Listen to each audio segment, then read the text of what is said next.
ngayon sa loob na seller. Si Choi, nandoon sa labas, nag-aayos ng mga parcel sa sasakyan. Ngayon, may naisip na naman akong kalokohan para sa kanya. Kilala niyo ba si Eugene ng Ghost Fighter?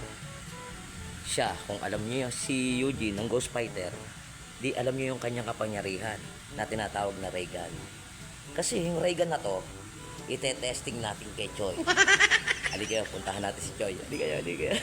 Here we go! Tara, tingnan natin kung ano ginagawa.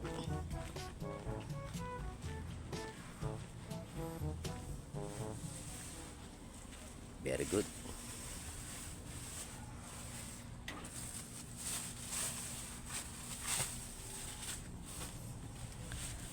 Ayun, no? Nag-aayos ng parcel.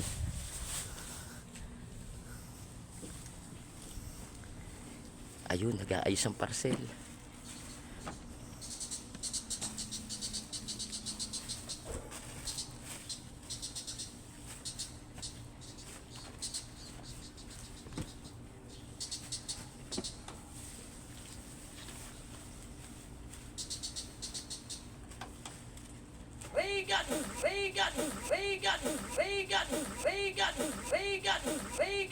Vegan.